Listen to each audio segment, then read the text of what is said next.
Who are the targets of love scammers? Sagutin natin yan sa video na ito. My name is Nina Esguerra. I am an anti-love scam advocate. I've been vlogging Mr. Hanyun since January 4, 2023 and spreading love scam awareness from January 4, 2023. So, sagutin natin, sino-sino ba ang mga tina-target ng mga love scammers? Okay, unang-una, those lonely or isolated individuals. Sino ba tong mga to?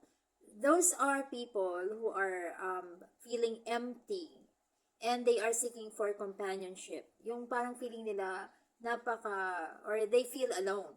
Yung napakalungkot ng buhay nila. So for some reasons, maraming tao nakaka-experience yan, lalo sa mga panahong ito.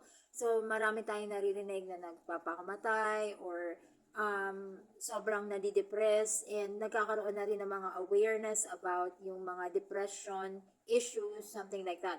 So, yun ang mga tina-target ng mga love scammers. They are very prone na maka-encounter ng mga scammers pag ganun ang katayuan ng emotions ng isang tao. So, isa yan.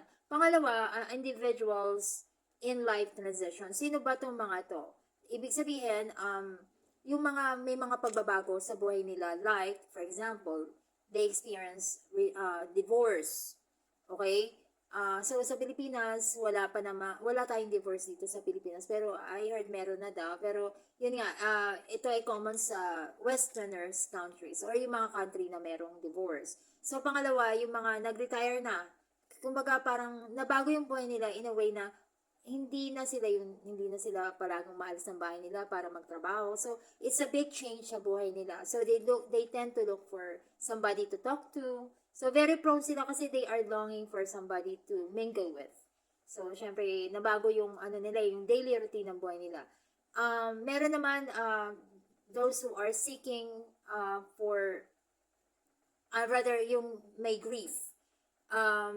Maybe yung mga dadaan sa pag-grief or pagluluksa, they are vulnerable due to emotional instability. Siyempre, pagka nawalan ka ng minamahal sa buhay, so very unstable yung emotions mo. So very prone to sa scammers is because they tend to talk to anybody.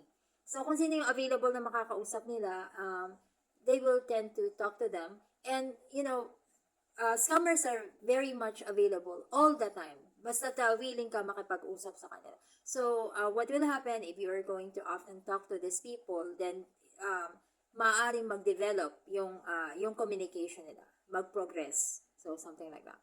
So, older adults. Okay, older adults are also targets of scammers. It's because of financial instability. So, if the person is older, of course, ang assumption niyan is stable na yung buhay, nagkaroon na sila ng established financial status, something like that, and meron na silang mga financial assets. So, of course, since ang mga scammers, ito yung mga target na makakakuha sila ng pera mula doon sa biktima nila. So, yung mga ganong individual ang tina-target nila.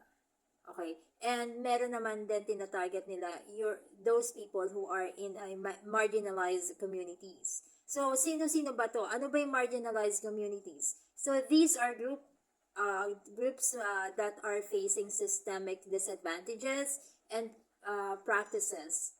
So, meaning those are the people that are not so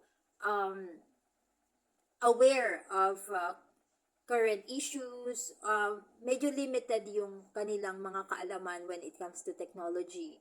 Kaya tinawag nga na marginalized communities. So those example nito are yung mga taong aware when it comes to the technology advancement, no? And another group of people who are targeted by scammers are less digitally savvy individuals. So, somehow, itong mga taong less digitally savvy individuals are somehow nabibilong sila dun sa marginalized communities.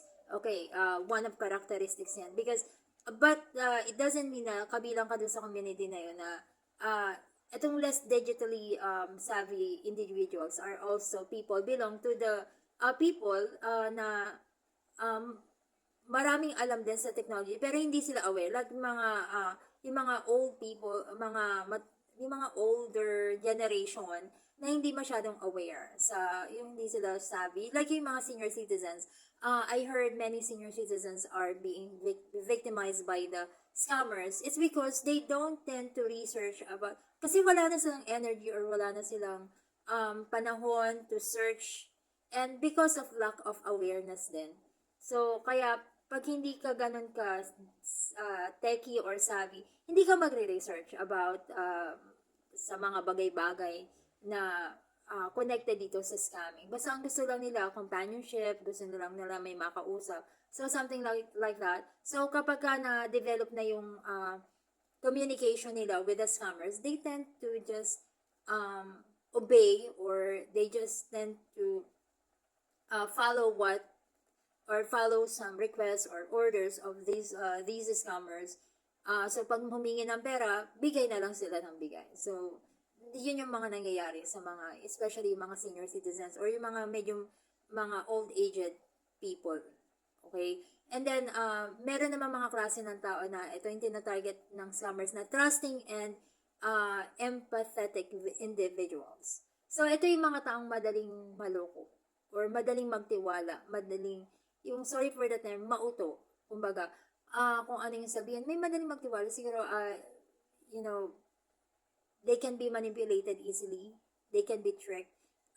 Basically, it's because of lacking of knowledge. So, number one talaga is dapat knowledgeable tayo sa mga bagay-bagay. Kasi knowledge is power, sabi nga. So, pagka medyo lack tayo sa kaalaman, madali tayo maniniwala, especially kung magaling magsalita yung kausap natin. So, ito yung tina-target ng mga scammers. And finally, is those who are active online dating users. So, basically, those yung mga active doon sa mga dating app user. Those are the people who are seeking for a relationship. Very eager to have relationship. So, not all, but mainly, major people who are in there are those people who are looking for somebody to be in a relationship with. So, of course, bakit ka ba napunta sa dating sites? Because you want to mingle, you want to have somebody to talk to, and most probably you are searching for a relationship. So, very prone sila sa mga scammers kasi mainly scammers are also very active in those platforms, like not only Facebook, Instagram, or TikTok, and also some other dating sites. So those are the platforms where scammers are active. So dun sa mga na-research ko, those are some individuals that are being targeted of scammers. Maybe there are more. If you have if you have some knowledge or you know more about it, don't hesitate to comment don't hesitate to comment. Okay, and if you think this video is helpful, please do share, repost, and like this video para mas spread yung mga kaalaman natin about love scam awareness. Okay, again, this is Nina Esguerra po, and I'm anti-love scam advocate. I hope to see you again with in my next videos. I hope you have a wonderful day ahead. Annyeong! Bye!